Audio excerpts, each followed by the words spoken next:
What's going on, y'all? Welcome to the Triple Z Podcast. I'm your host, Isaiah Henry.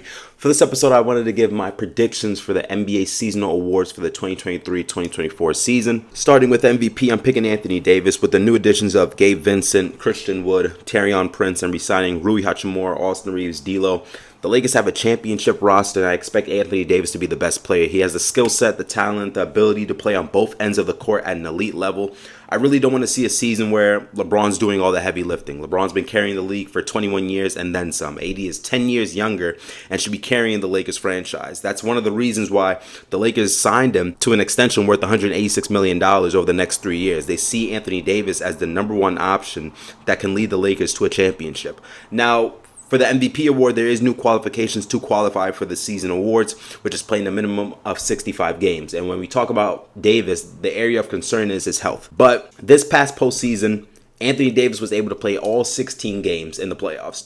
To put that in perspective, players like Ja Morant, Kawhi Leonard, Paul George, Joel Embiid, Giannis, Tyler Hero, players that are crucial to their team, didn't play any games in the playoffs or only played some games in the playoffs. So I think it's a good sign that Davis can play May and June.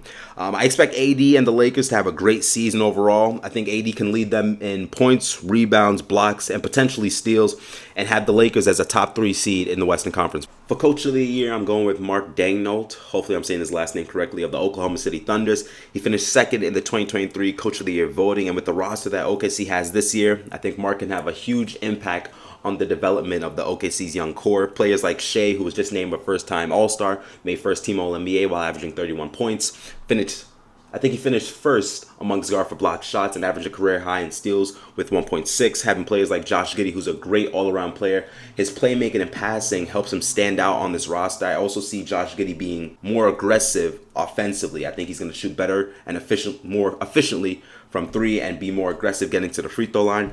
Then having players like Lou Dort, who's a solid wing defender, Jalen Williams, who could potentially be in conversations for winning most improved player, and then having Chet coming back for his rookie season. This roster has a lot of potential to be something special within the next few years. Mark was able to lead the youngest team in the league to the play-in, and then with Chet being healthy and Giddey and Shea getting reps in during the World Cup, OKC can be a very special team and have a very successful season. Moving on to Defensive Player of the Year, I'm picking Evan Mobley. Cleveland had one of the best defensive ratings in the league, and Mobley had a huge impact on that. Now, granted, he does have Jared Allen as his front court partner, but in his sophomore season, he was able to display his versatility on the perimeter and interior, being able to rim protect, shot block, alternate shots, go out on the perimeter, and hold it down for a possession or two. Evan Mobley's defensive presence is what made him a first-team defensive player, being able to average 0.8 steals, nearly 2 blocks a game. Mobley can definitely have his name as a front runner for winning Defensive Player of the Year. For Most Improved Player, I'm picking Austin Reeves. Austin Reeves is going to make the Lakers season fun to watch. The progression from year 1 to year 2 was something special to watch. I have no doubt in my mind that year 2 going into year 3 will be even better. Once he got inserted into the starting lineup, he was pivotal for the Lakers moving forward. He was a better shooter, better scorer, better playmaker, better ball handler. All that improvement that he made in his second year really helped the Lakers go deep into the playoffs and ultimately reach in the Western Conference Finals. This was his first year in the postseason, and he was able to put up great numbers overall for the playoffs. Averaged 17, 5, and 4 on 46% shooting from the field, 44% from 3, and in the Western Conference Finals against the Denver Nuggets, the Lakers did get swept, but Austin was able to average 21, 5, and 5 on 55% shooting from the field, 56% shooting from 3 as a third option behind Braun and AD. That's very, very impressive. And it wasn't easy for Austin Reeves as well. I mean, he had to guard Ja Morant, Stephen Curry, Jamal Murray, point guards that are great in this league. So I think Austin Reeves did a great job being in his second year in his first postseason. I can see Austin Reeves having a lot of huge games for the Lakers, hence why people like Braun, AD, Darvin Ham love having him on this basketball club. Shout out to my guy James for getting me my Austin Reeves jersey. I will definitely be wearing that for majority of this season watching Austin Reeves play. For Sixth Man of the Year, I based my pick on the Warriors starting lineup.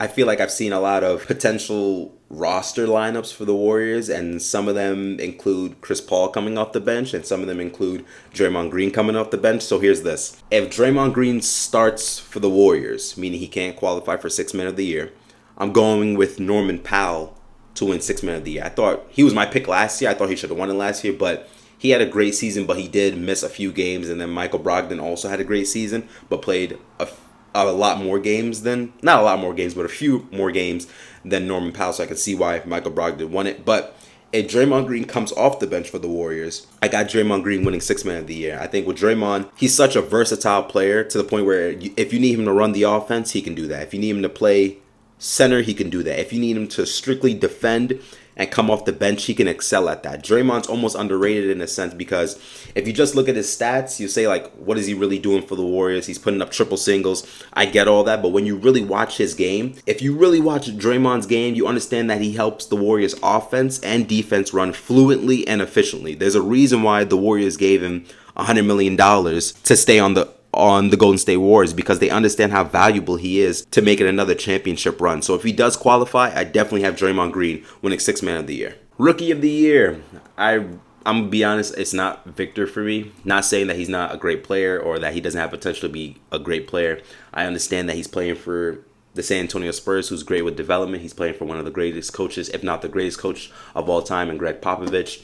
I understand that he's the greatest prospect since LeBron, but I don't know. I'm not really buying the hype. I want to see it for like a good amount of games. They have him like ranked in like top 100, and he hasn't played a single game in the NBA. They also have Scoot Henderson, who's my pick for Rookie of the Year, top 100 in the NBA, which I don't understand because if you're a rookie and you haven't played a single basketball game, you shouldn't be ranked at all.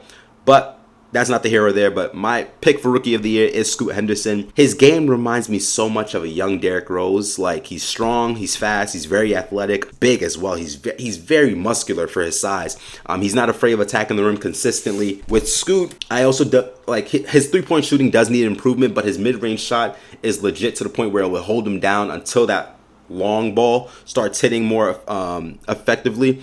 His playmaking and getting others involved is a nice skill set for him to have. Also with Scoot, he gives me the vibe that he's always looking for a challenge. And it can be very challenging when you're going into an organization like Portland, who's kind of going through a weird phase right now because Dame has made it publicly known that he wants to be traded and go to the Miami Heat. As we know, Damian Lillard is the superstar for the Portland Trail Blazers, but for a rookie going into an organization where the superstar player doesn't want to be there, you're kind of like, what's my role here?